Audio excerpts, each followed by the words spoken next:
Sculpted Grace, 12 Timeless Stoic Lessons for Life. Get ready for a journey that could reshape how you face life's challenges. In this video, we're going to share 12 powerful Stoic lessons that have stood the test of time and continue to offer clarity and strength in today's fast-paced world. These teachings, drawn from the wisdom of Marcus Aurelius, Seneca, and Epictetus, will show you how to handle adversity, find inner calm, and live with purpose. We invite you to actively join us in this reflection. Share your thoughts in the comments as we move through each point, because your perspective adds to the collective wisdom we're building here. Stay with us until the very end. The final lesson brings all the teachings together in a way that can truly transform your mindset. Think of this not just as a video, but as a guided practice. The next few moments are your opportunity to pause, breathe, and see life through a different lens. The Stoics believed philosophy was not about abstract theory, but about how we live each day, and by the end of this journey, you may find that your outlook has shifted in profound ways. At Sculpted Grace, we believe that true growth comes not from avoiding life's storms, but from learning how to walk through them with dignity and courage. So, let's begin with the first timeless lesson. First point: control what you can, accept what you cannot. At the heart of Stoicism lies a profound distinction: some things are within our control, while others are not. Epictetus famously began his teaching with this principle, and it remains as relevant today as it was 2,000 years ago. Imagine standing on a beach watching the tide roll in. No matter how hard you shout, wave your arms, or plead, the ocean will not stop. The tide is beyond your control. But you can decide whether you stand still and let the waves crash over you, or whether you step back to safer ground. This choice, your response, belongs entirely to you. Too often we waste our strength trying to bend the world to our will, fighting against realities we cannot change. The Stoic instead saves that energy for what truly matters: their own actions, thoughts, and character. When a friend disappoints you, you cannot control their choices, but you can control how you respond, with bitterness, or with calm dignity. When circumstances turn against you, you cannot control the event, but you can control whether you sink into despair or rise to meet the challenge. By practicing this distinction daily, asking, "Is this within my control or not?" we free ourselves from frustration and cultivate an unshakable inner peace. Second point: the power of perception. The Stoics taught that events themselves are neutral; it is our perception of them that gives them meaning. Think of two travelers caught in the same downpour. One curses the sky, soaked and miserable. The other laughs, grateful for the chance to cool down after a long walk. The rain is the same; what differs is the story each one tells themselves. This is why Marcus Aurelius wrote in his Meditations, "If you are distressed by anything external, the pain is not due to the thing itself, but to your estimate of it." By reshaping our perception, we reshape our experience. When we see challenges as teachers rather than punishments, obstacles become stepping stones rather than barriers.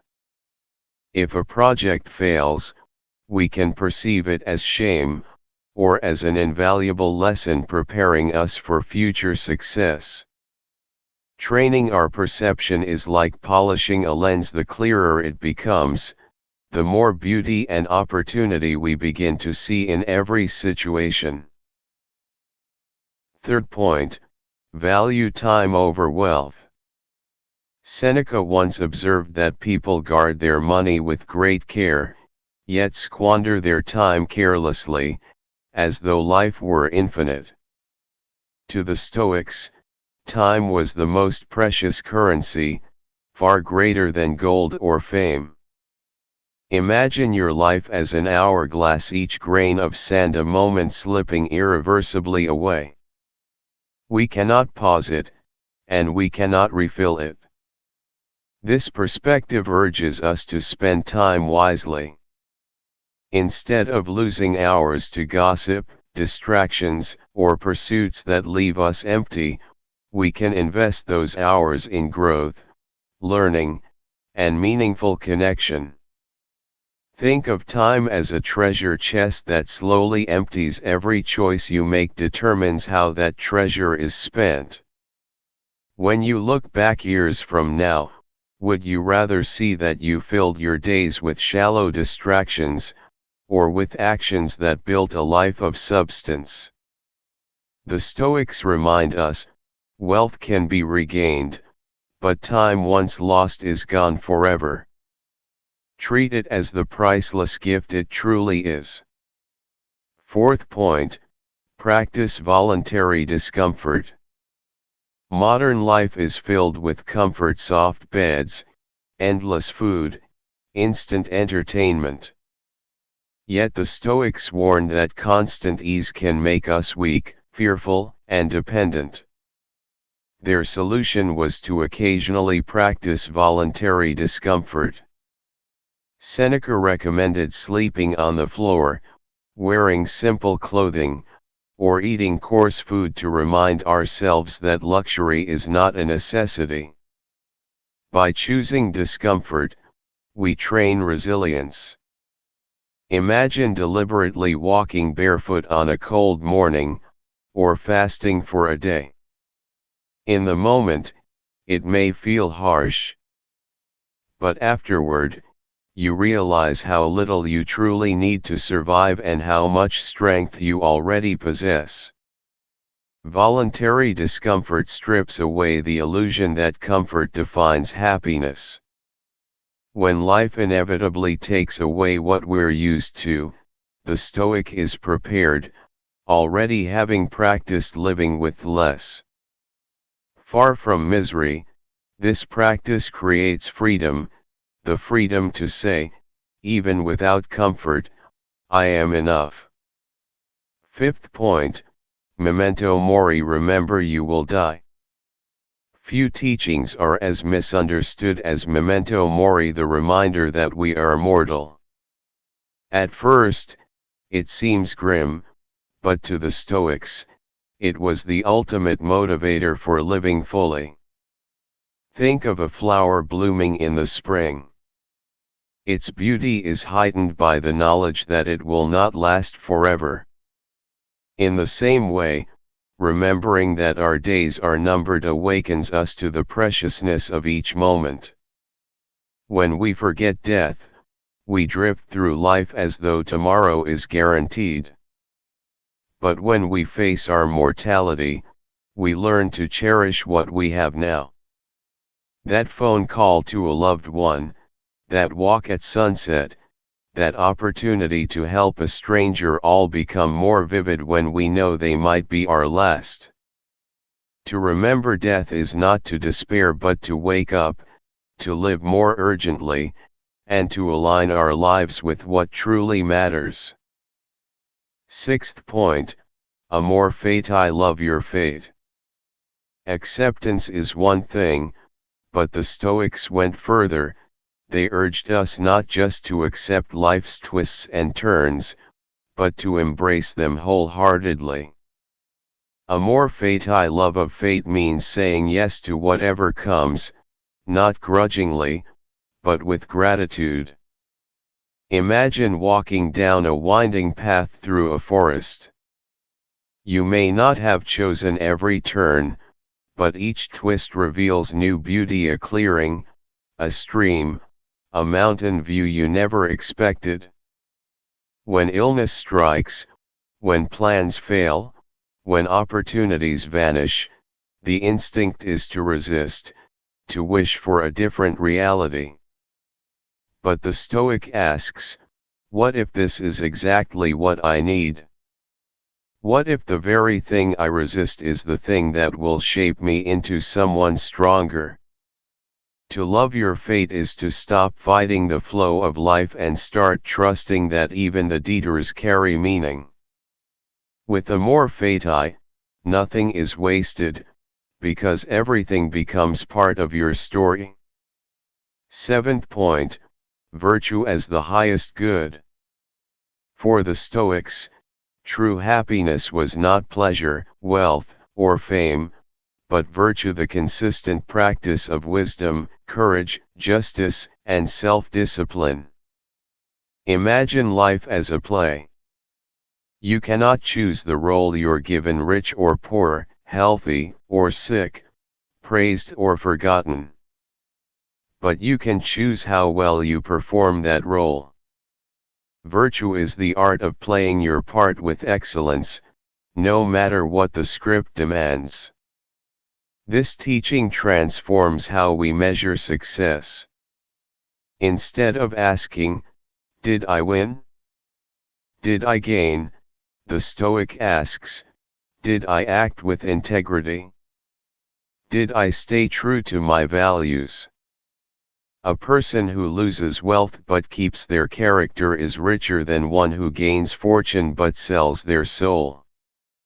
By living virtuously, we build a fortress of inner peace that no external force can shake. 8th point, beware of anger, choose reason. Anger feels powerful in the moment, but it enslaves us. The Stoics described it as a form of temporary madness. Marcus Aurelius advised that the best revenge is not to become like the person who wronged you. Imagine carrying a hot coal in your hand, intending to throw it at someone. Before you can, you are already burned. That is what anger does. Instead, Stoicism calls us to respond with reason. When insulted, we can pause, breathe, and ask, does this truly harm me, or is it just words? When betrayed, we can reflect, will anger undo what has happened, or will it only chain me further to the pain? By choosing calm over rage, we maintain our dignity and our clarity of thought. Anger loses power the moment we refuse to feed it. 9th point, inner freedom, not external approval. We live in a world obsessed with approval, likes, followers, applause. But the Stoics warn that seeking validation from others is a prison. Imagine standing on a stage where hundreds of voices shout conflicting advice. If you try to please them all, you lose yourself entirely. Freedom comes when you step off that stage and listen instead to your own inner voice. Ask yourself, am I doing this because it is right, or because I want to be liked? Am I choosing this path because it aligns with my values, or because I fear others' judgment? By seeking approval only from your own conscience, you build an unshakable independence. External praise may come and go, but inner freedom is forever. 10th point, live according to nature. To live according to nature is to align with who we are and the world we inhabit.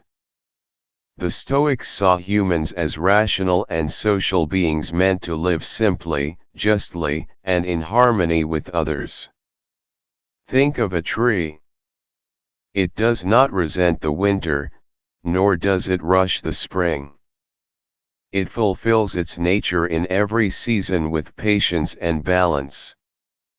In modern life, this means stripping away the artificial layers of endless consumption and comparison. It means recognizing that true contentment comes not from fighting the flow of life but from embracing it. When we live in tune with nature, with our bodies, our communities, and the larger world, we find a peace that no excess or distraction can provide.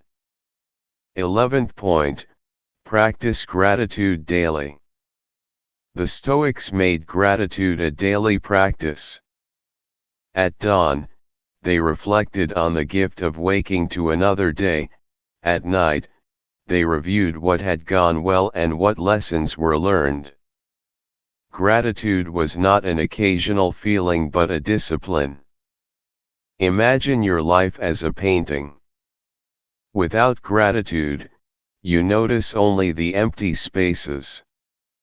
With gratitude, the colors come alive, and even the smallest details glow with meaning.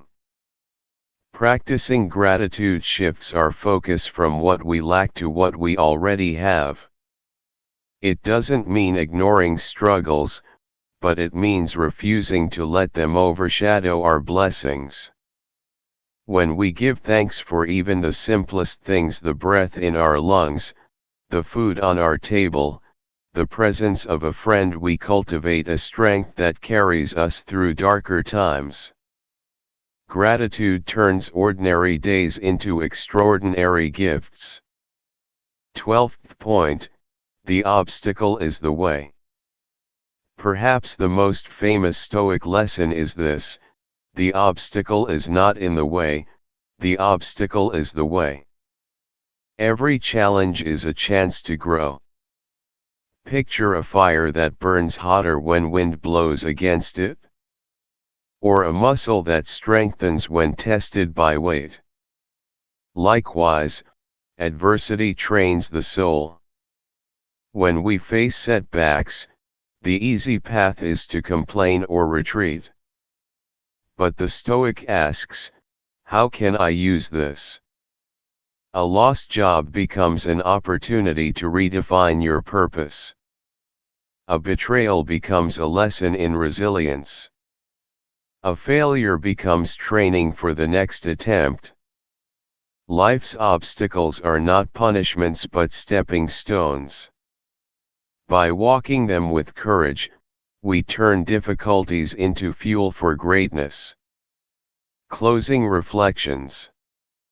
And so we arrive at the end of these 12 Stoic lessons. Control what you can. Master your perceptions. Treasure your time. Embrace discomfort. Remember death. Love your fate. Live with virtue. Resist anger. Free yourself from approval. Flow with nature. Practice gratitude.